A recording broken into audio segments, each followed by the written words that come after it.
Well, hello everyone. Welcome back to the pod. And today we have a returning guest, one that we said back in 2022 that we're pretty keen to get back to have a follow-up conversation. And here we are. Welcome back, Dr. Paula Chagas. Welcome. Oh, thank you so much for inviting me again. I've been very excited to speak with you, and I do feel for you sometimes because I email you from time to time, don't I, and go, is it out yet? Is it out yet? Can we start talking about it? And you've been busy working on it. So I know that unfortunately Ash couldn't make it today, and she is so disappointed because she really wanted to follow up with this conversation as well. We love nothing more than seeing research that's been materialized into implementation. So, for our listeners, last time, as you might remember, on the pod back in 2022, we spoke to Paula about the initial development of the gross motor, the family completed version of the gross motor function measure. And today we are talking about the measure itself, which will soon be available for all of us to use. And the paper that will center our conversation around today was published in Developmental Medicine and Child Neurology just last year in 2024. And it is titled Gross Motor Family Report, Refinement and Evaluation of Psychometric Properties. Now, before I introduce everyone to Paula, this must be a huge achievement for you and the entire team to actually see this start to materialize. How does it feel? Yeah. Oh, it feels wonderful. It's a 5-year work already. So, Mm, like, nobody knows what's behind a tool development, right? yeah, Until you're really into it. yeah. So, Oh, it's a lot of work entitled. So, it's finally getting out of the oven. So, we're really happy with it.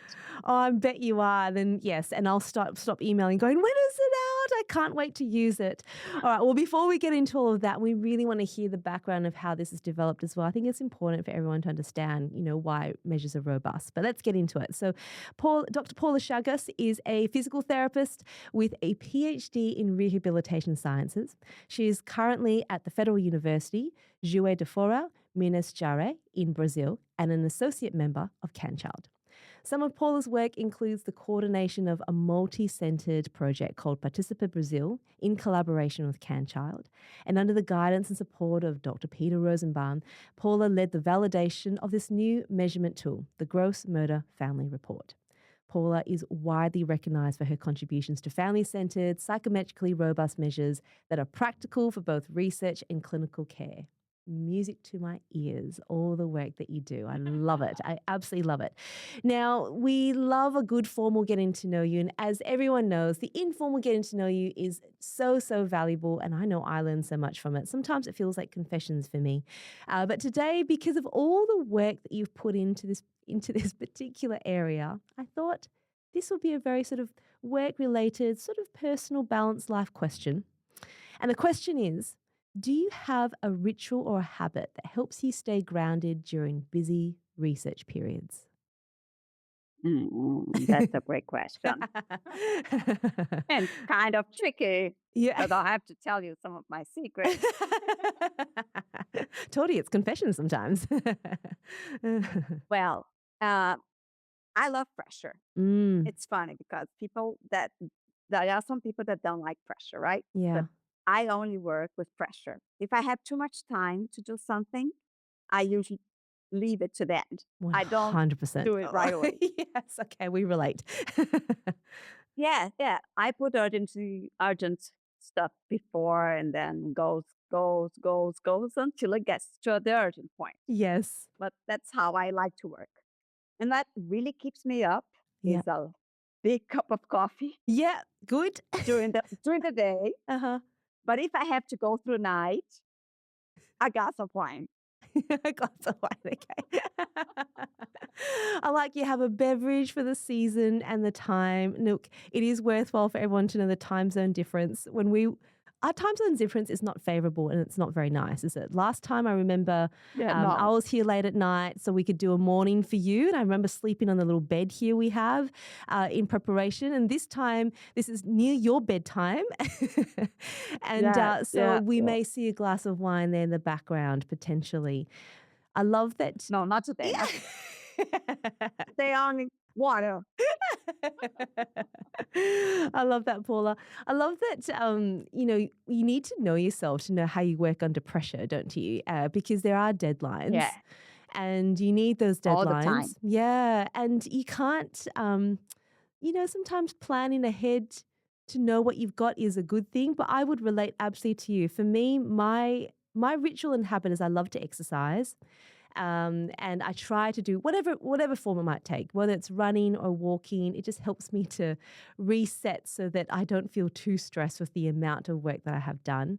But something that I'm learning to do more and more of is instead of doing so many of the things and only doing 20 or 30% of it, just working away in bits and pieces, that just makes me feel stressed.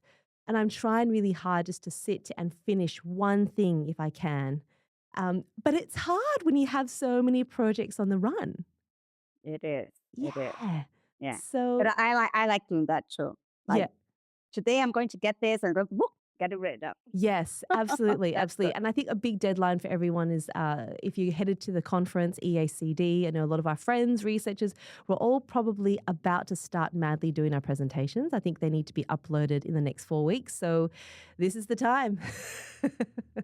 It is the time. Yeah, that's on my schedule from tomorrow on to begin Perfect. building my presentation. Perfect, perfect. Nothing like a bit of pressure. Yeah, Well, right. hopefully that's helpful for others that feeling a bit of pressure is a good thing. And I completely agree.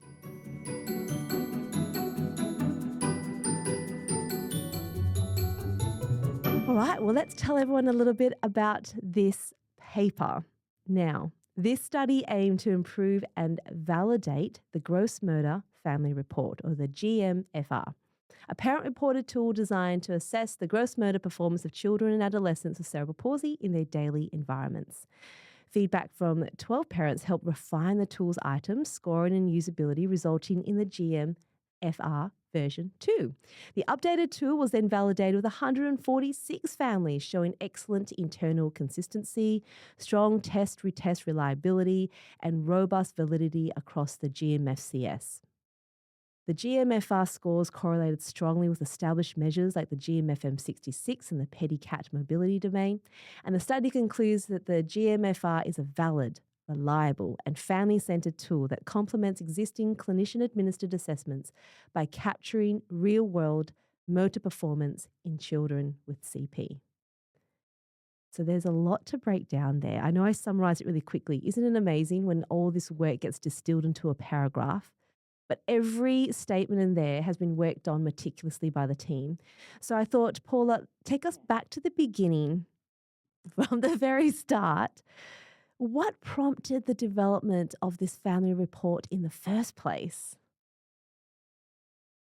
Oh, this is really a great, I think, view inside of the whole team. And it all began during COVID, right? Uh huh. So I was planning my postdoc studies, and one of the aims of the Participa Brazil study was to recreate the curves of the GMFM in Brazil to see if Brazilian children had the same development as children in Canada, the same rhythm, the same stability in times and everything. Right. Then COVID hit us.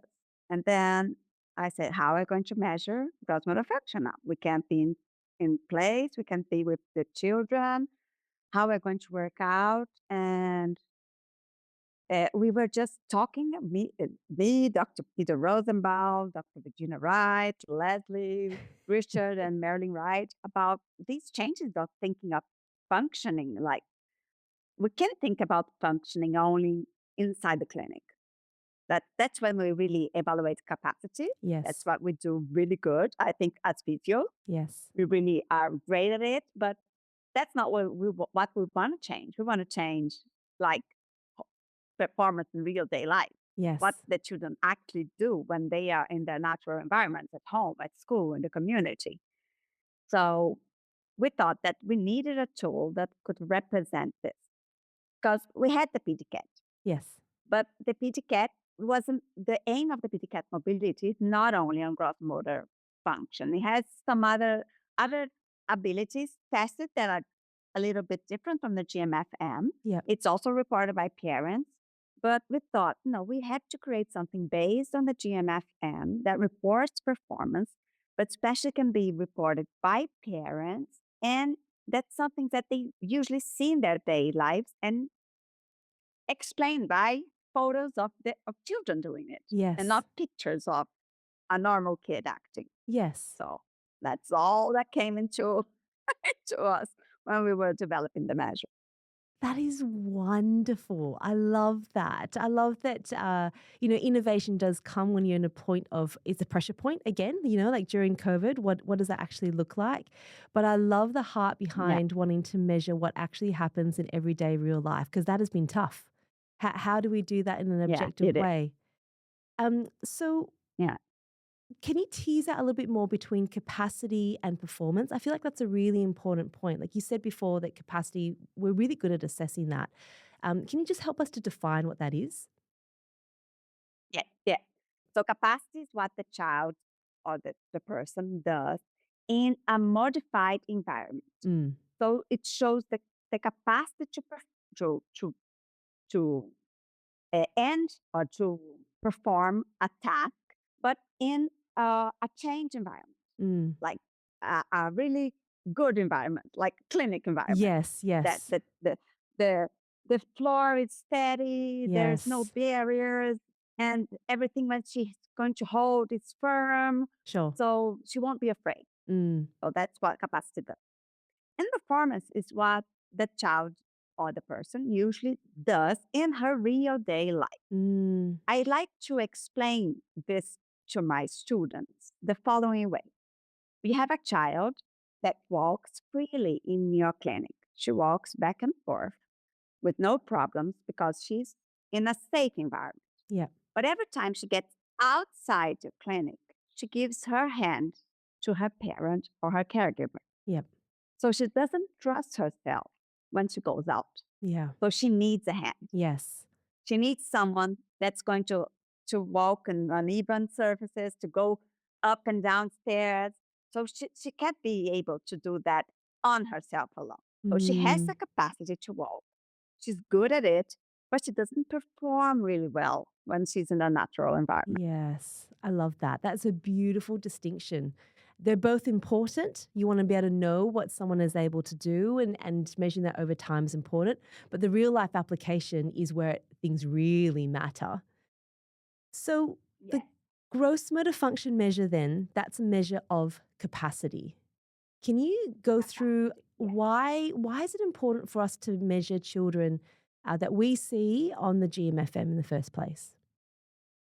But first, it's a gold standard measure. Mm, Everybody around the world, TCOs that work with pediatric rehabilitation, yep. at least have heard about the GMF Yes. once in their lifetime or use the GMFM as outcome tool. Mm, So it's a measure that it's appropriate to measure different abilities like 66, 88, or even the items one, the item sets, or mm, the basal ceiling that has a little less items mm. that represent what children is capable of doing inside the clinic. Yes. That's important as an initial evaluation and an outcome evaluation after a period of intensive physical therapy or a different treatment that you are providing or something that you just like want to see if your service is working about after 6 months or a year to see Mm, how the child is progressing because mm, it measures the capacity of the child in the same environment, mm. in the same setting. So Yes. you see the capacity of her to do these items before and after. Yes. So it's a really important tool. Sure. And I have like great examples of that. Our GMFCS level 3 teenager that I have been following up with GMFM since she was 8. Now Mm. she's 15. And I have like every 6 months, I have her evaluated, sometimes even in a shorter period. And I can see like very ups and downs in her curves around time Yep. because she had moments that she had surgery and then she lost gross motor function Sure. and then she recovered. And then after she gained gross motor capacity after treatment, Yes. and then she did another surgery and then she got down again. Uh-huh. So it's incredible to see all these changes in the curves across the time, and especially to see that despite all these changes, she was never another type of GMAXDS. Sure. Yep. Yep. Because a lot of people think that the GMFM is a measure of outcome and it will provide changes in the GMFCS levels according to what your goals are or what intervention you are doing. Mm. But that's not what it actually is meant to be. Yeah. Can you talk a little bit more about that? Because I feel like that's really important in terms of the GMFM and its relationship with the GMFCS. Do you mind just going into that a little Yeah. bit more? No, no. So the GMFCS is a predictable a classification tool. Mm. So when you know the child around 2 years old, what's her GMFCS level, she has around 80% of chance of staying in the same level until the rest of her life. Hmm. Some children have possibility of changing, but it usually happens between the first years of life because they were not completely well classified. Yes. So this is an important statement to see. And what happened is one child that's GMFCS level 1 is not equal to another child GMFCS level 1. Mm. All like the new cerebral palsy definition said, every child is unique and every form or presentation of the cerebral palsy is unique. Yes. So they are the same type of CP, the same type of tone, the same level of functioning, but they are not the same child. Mm. So they will have courses through the development that is going to go different ways. Yes. And so they can be like lower in gross motor capacity, like they have small changes across time, or they can be high level Yes. gross motor capacity. They have big changes all the time. Yep. Or they can be in between and fluctuate between low and up and low and up. Yes. These curves, when they did the prediction of gross motor function in 2022, these curves were afterwards redefined in scales like the growth chart 5%, 10%, 25, 50, 75, and so on. Yes. And when you look at these curves from the study of Hanna et al. In 2008, Mm. you can see that sometimes the lower curves of the GMFCS level 1 are the same as the highest GMFCS level 2. Yes. The low of the GMFCS level 2 match sometimes the high of the GMFCS level 3, and so on. Yes. So that's when sometimes physios want to sell the treatment saying, oh, I changed my child of GMFCS level Ah. because she gained capacity after intervention. And when you Ah. plot in the GMFN, she will be able to be on another curve. Right. But that doesn't mean it changed performance because Absolutely. GMFCS is an outcome classification of performance. I see. I see. Okay. Now that makes sense. And I love how you've captured that really beautifully because looking at the curves is really important to understand the full range, but also understanding how this actually matches with performance and what we need to see from there. Thank you for describing that so beautifully for us. So let's dovetail now with that background into the GMFR. Uh, let's start from the beginning of that as well, because I know we spoke to you last time about it, but I think it's worthwhile for the listeners to hear the journey from the different phases. You had the first phase where that first developed. Can you take us through that and how we came down Yes, to where yes, you are now? Yeah. yes. So we started in 2020 to select the items. We had this idea to create this family reported tool. So we went through all the 88 GMF items. Uh huh. This was a great team of 13 researchers, 4 from Canada and 9 from Brazil. And then every item that we had 50% plus agreement, we selected at the first place. Mm-hmm. And then afterwards, we selected some other that were like indiscrepant because of one vote, because we're an uneven number, Okay. an odd number. So after that, we selected, I think, 38 items in this first phase. And then afterwards, we did another refinement of this, seeing, oh, these study aids, can we represent, are these really useful in their daily lives of the child and represent things that they do at home? Can we represent this with pictures? Do families need any special furniture I to see. test this? Because we don't want them to have to buy anything. They have to be things that they have in their house Great. or in the Yep. environment that they live. And then after this, we came up with the first version of it that was of 30 items. Hmm. And that at that moment, we had a scoring of 0 and 1, and some half points with the use of technology, of assistive devices. But we didn't separate right and left. We didn't separate several things that we as a team didn't find was important. I So that see. was the development of it. Okay. And also a change was that the name of the measure was gross motor, no, gross motor function family report. I This was in remember that. 2022. Yes. So, so the acronym was GMFFR. What happened when we started doing the validation of the second phase with the families and the validation of the reliability and the validity of the other measures? At first, the name, we thought the acronym wasn't good. Because what happened? Every time we were going to say GMFFR, we sometimes the F and the F got like, I don't know how to say it, like It does get stumbled muddled. I think over. I had trouble saying it before, and you would, yeah, and that's why I think I had difficulty saying it. I remember.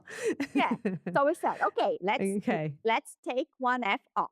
So we don't need the the function. We don't need the function because we are now trying to defend a tool that doesn't represent function anymore That's in the beautiful. context of the I ICF. love that. Yeah. It represents functioning. So everything changed Yes. after 30 years of the development of the GMFM. So, okay, let's drop the function. So we decided the gross motor family report and the GMFR. Great. So it was easier to say. Also, when we listened to the families at the first phase, that we wanted them to their feedback and their participation in the development of the tool, so many things came. Like at first, like they wanted some pictures to clarify more items that they think they weren't clear enough. So we added new pictures. They thought it was really important to separate right and left. Okay. And so and like if the child only was able to do it with one side of the body, she would score less.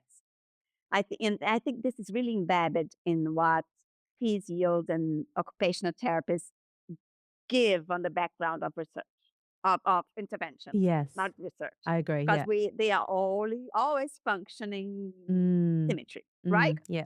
We're always Can't help sometimes it. focusing on symmetry. So I think that was what gave these families the background to say that.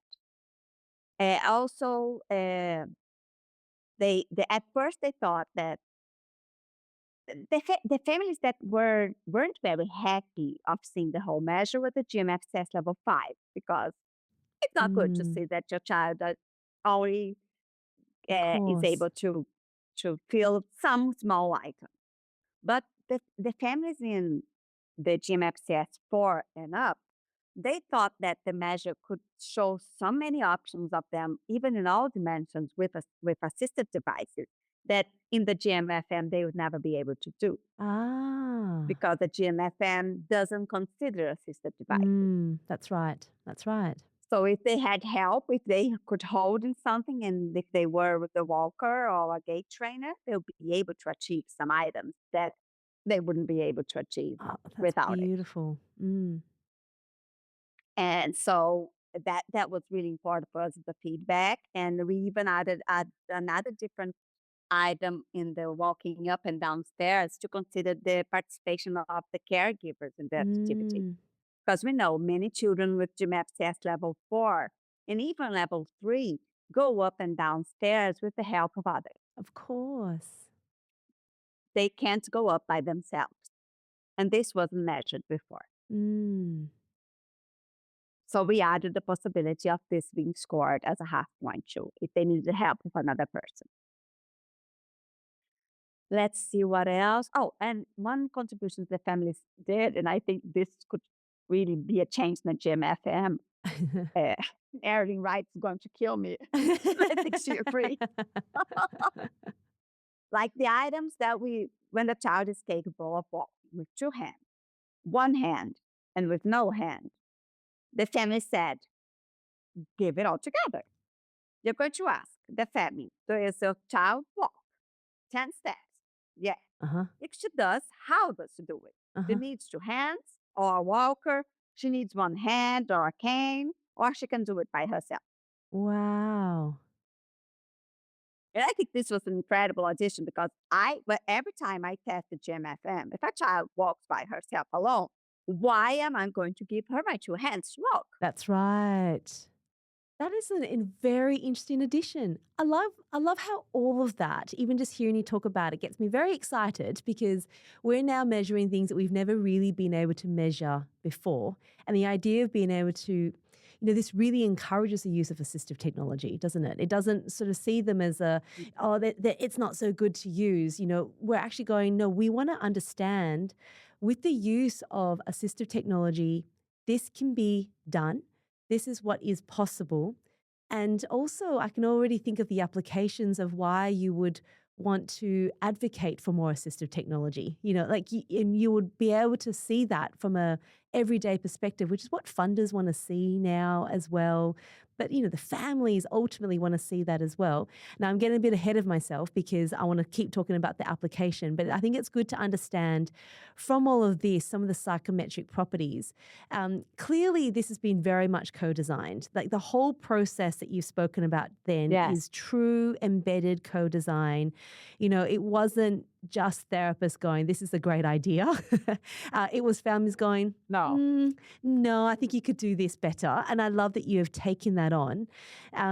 So can I ask what the role clinicians had in the development of the family report? You mentioned there before about symmetry left and right, probably by proxy was a therapist's influence into what families were saying. Was there any other main inputs from clinicians? But we didn't listen to clinicians. That was something that we didn't have that feedback on the development of the tool. Mm, We are getting this feedback now with people that are already doing some research with us, and then we're having these feedbacks from the clinicians. great. But some of the team that developed the tool were clinicians and researchers. So we had this Yeah. background Yep. of being able to see what the practice would agree to it. Yeah. But for sure, it would be really interesting to have listened to them in the development of it. I think we missed that part. Sorry. No, but I mean, I think this is where it's really interesting again. It's not like clinicians and researchers weren't involved in the development of this. It was so led by consumers of what they see as important in function, therefore should be important for us to look at. And that really guided you. So I love that. Okay, so let's get into some of the psychometric properties. Let's start first with reliability. Now, what were the areas of reliability that you assessed? There's many different types of reliability that you looked at, didn't you? Do you want to go through them just to explain, I guess, what it is and what we found? Yeah. Okay. So we wanted to see internal consistency Hmm. of the reliability of the measure, and we wanted to see test retest reliability. Uh, and this was especially reported by the family. You wouldn't Right. have many, it didn't have the need for us to test inter-rater Mm. or inter-rater reliability because the raters are the family. Yes, of So the course. test reliability of them doing it twice was enough for us to get Sure. Okay. to go.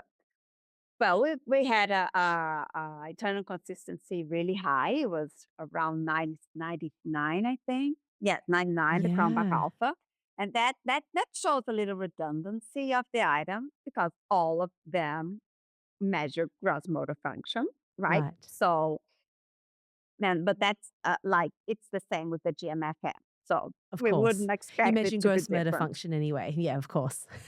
Yes. Yeah. Yeah. Okay. And also in the test retest reliability, we also had a great value around over 99% Mm, between scores of the families. They had between 7 days to 1 month to redo the retest. Again, we were through COVID, so this was a bit challenging to get ah, all of them to respond. So we had all the 146 families that were included mhm, and agreed to participate in this phase mm, were sent the options to retest, right. but only, let me just check the correct number, only 46 returned, I see. Okay. right? So Mhm, this is like some challenges during COVID. But despite of that, 48, sorry, 48.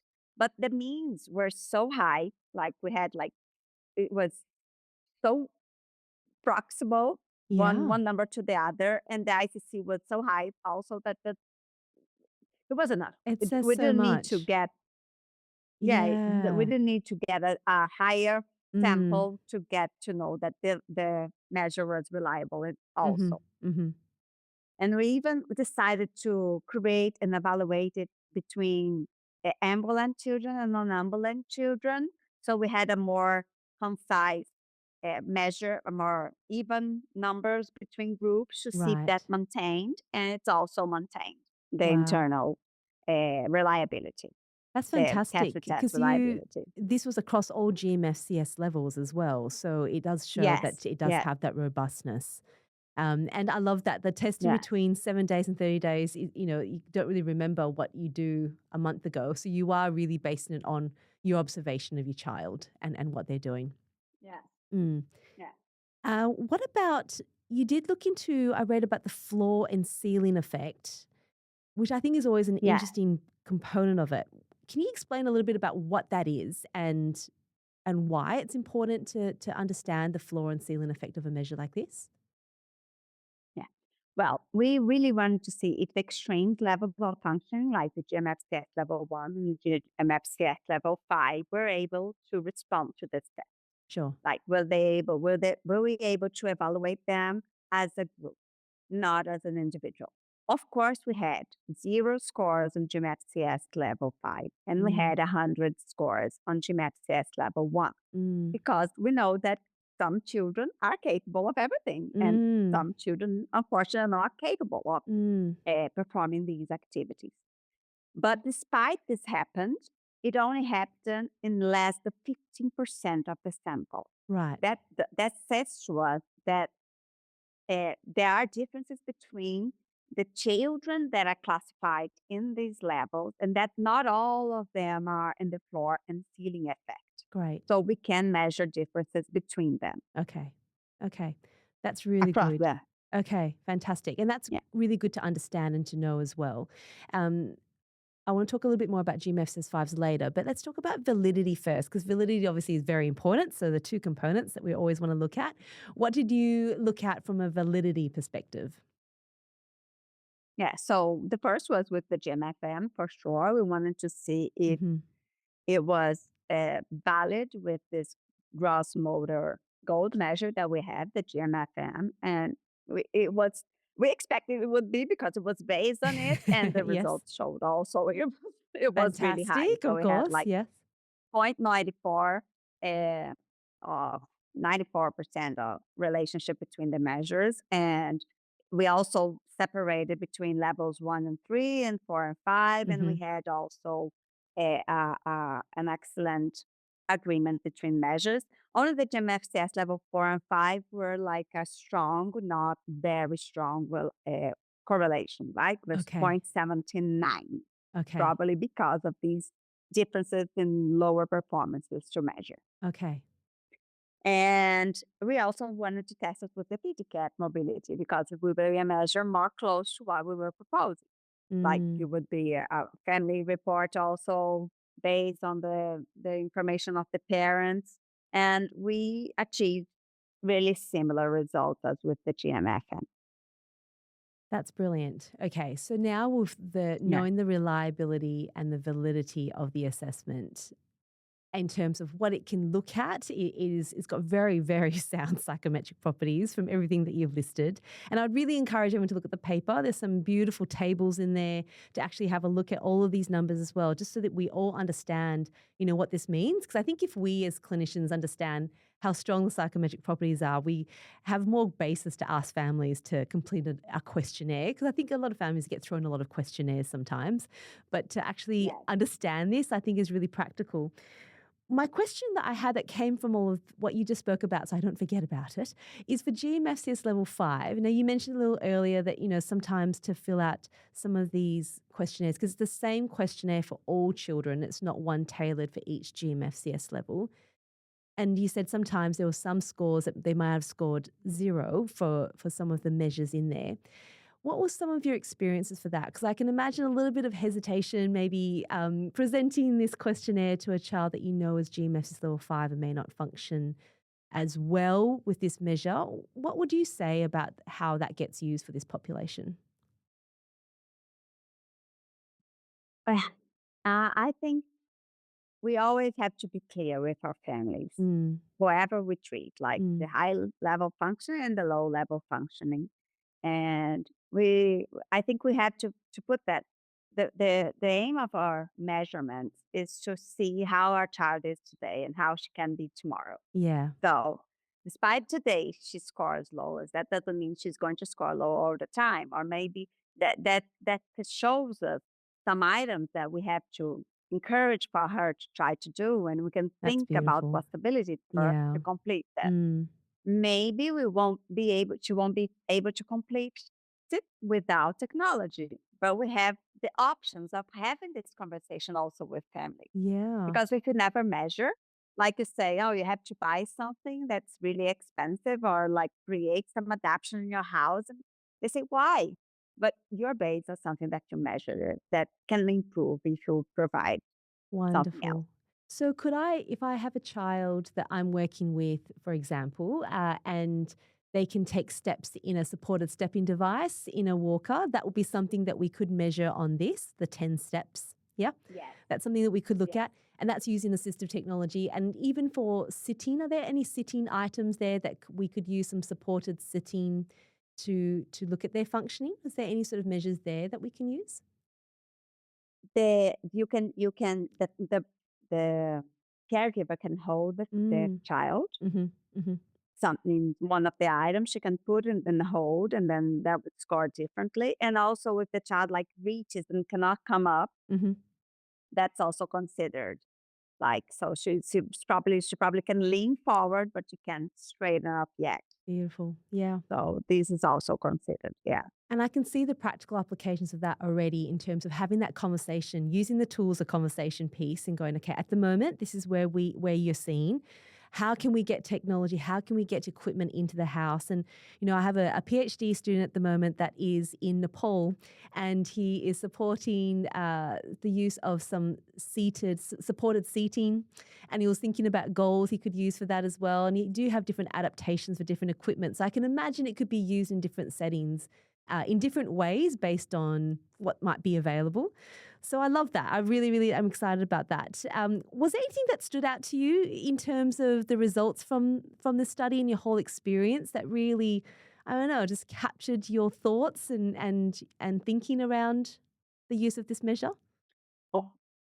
No, I think especially when we were looking at GMFCS level fours, Mm, because uh, the changes that the family did aggregated so much value in the scoring of these children, like in terms of they being able to show more of their performance than if we don't consider the technology. yeah. So, and I think this is something that people are uh,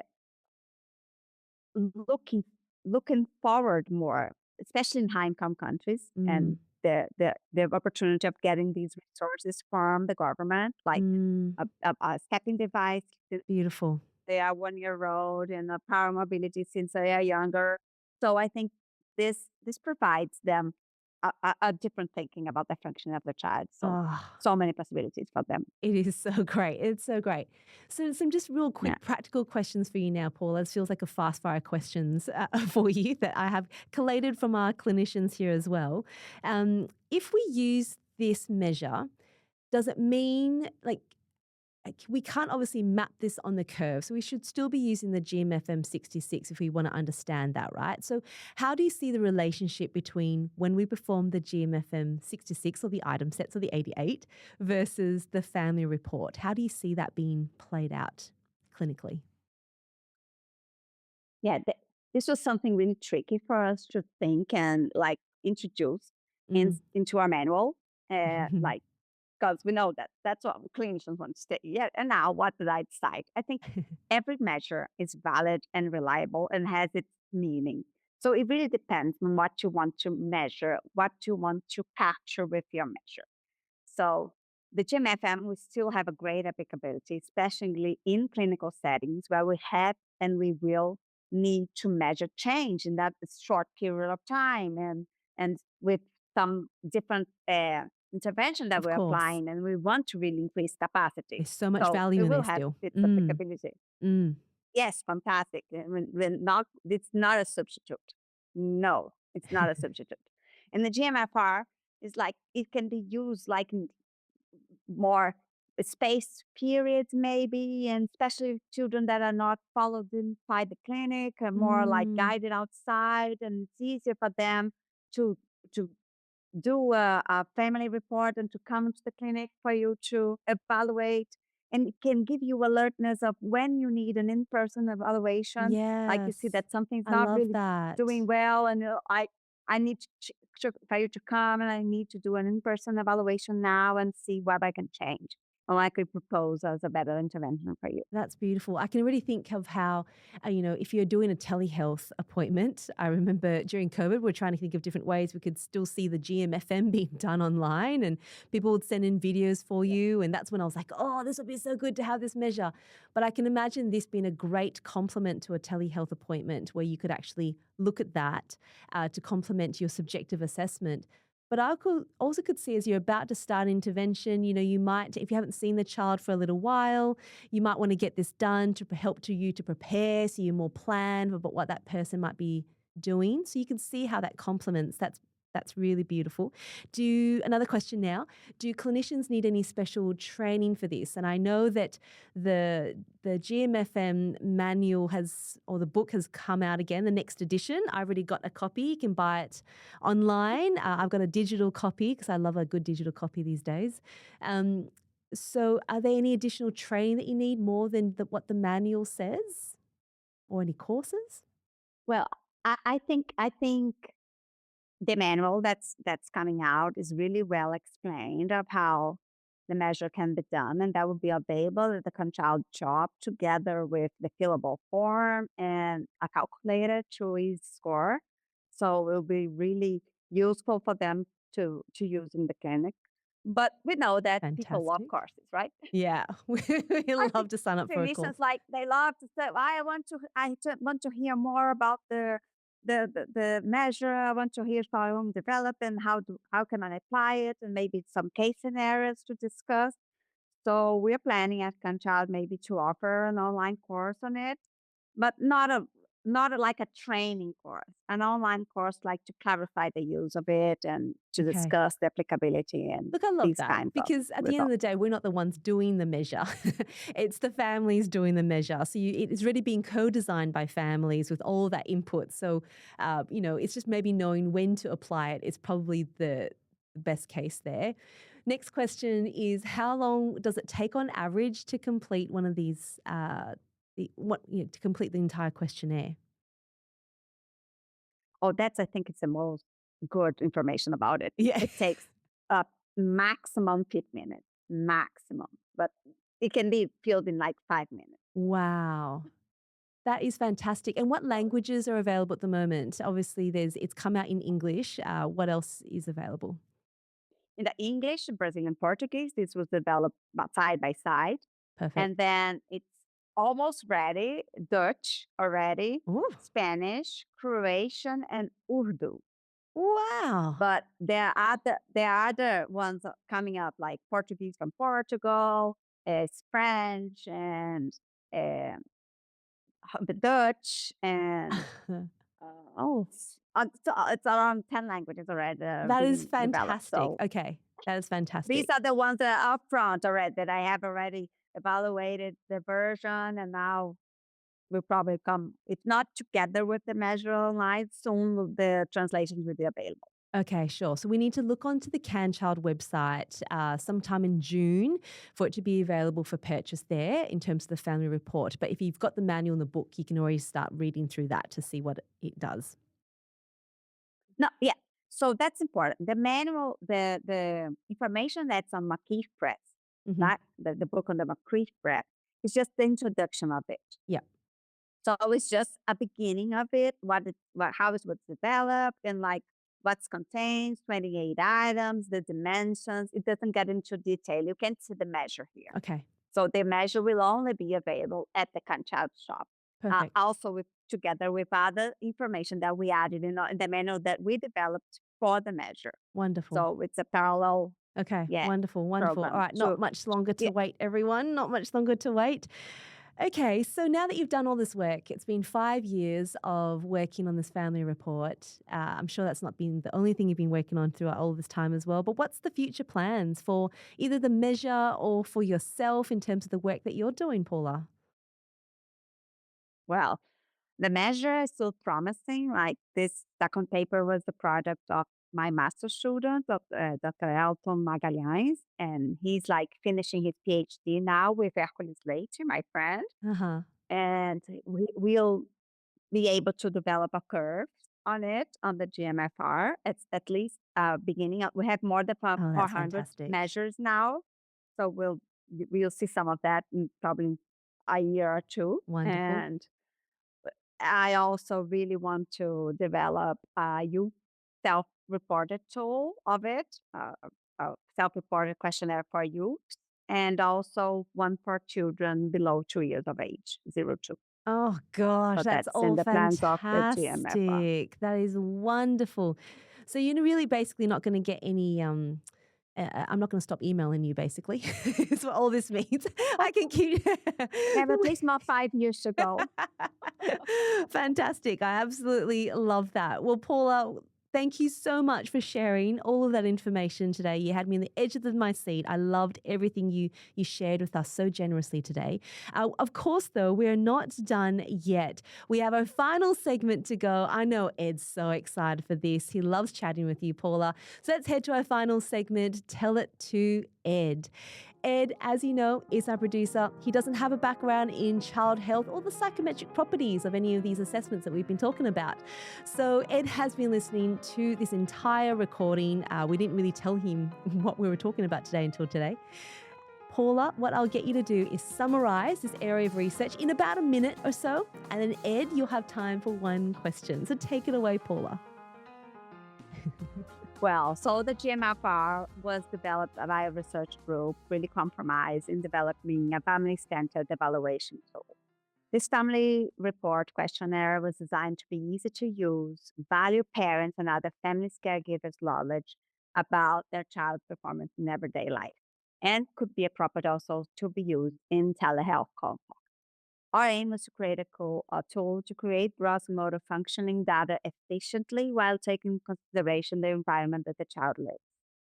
So the GMFR was also developed in the context of the emerging thinking of the importance of assessing children's everyday performance and motor activities in their natural environment.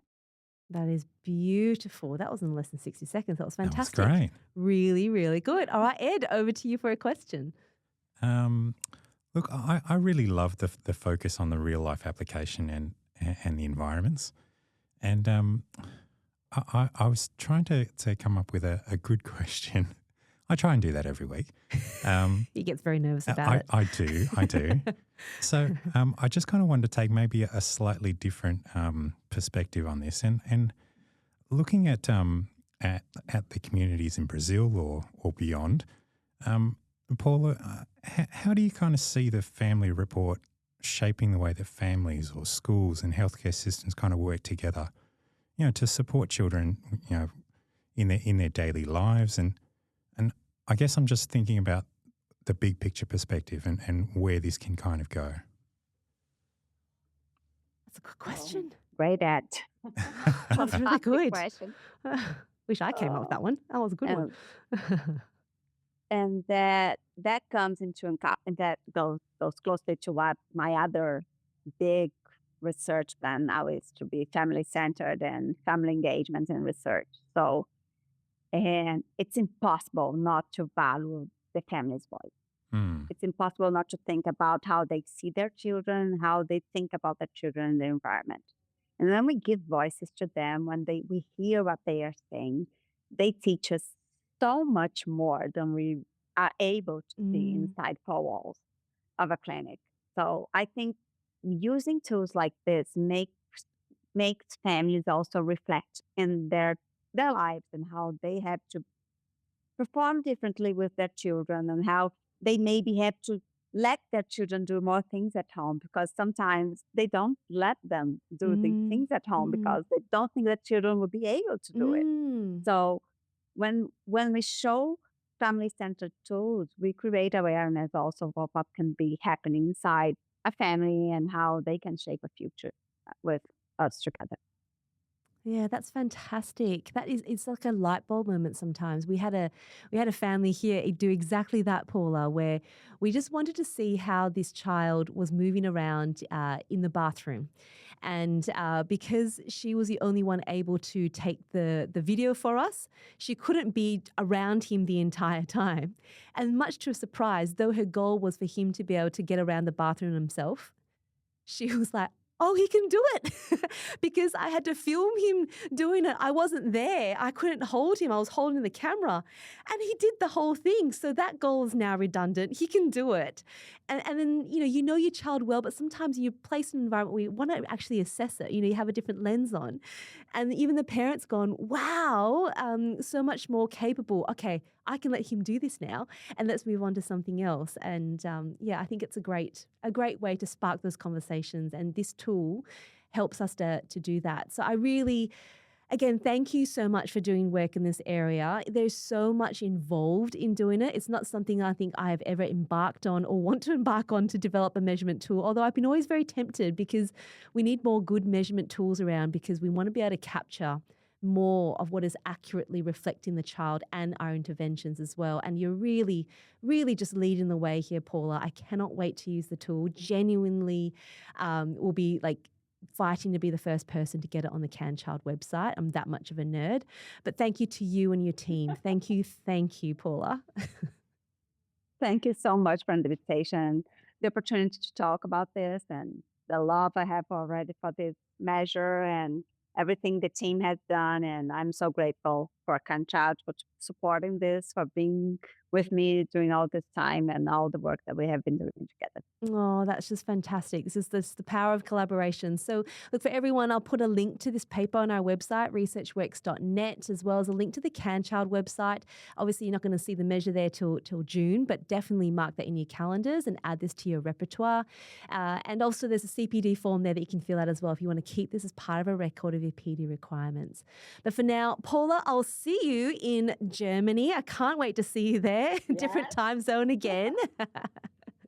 Yes, I'll be there for sure. It will be fantastic. Thank you to all of our listeners again, and have a really great week. Talk to you all again soon. Bye. Okay. Bye.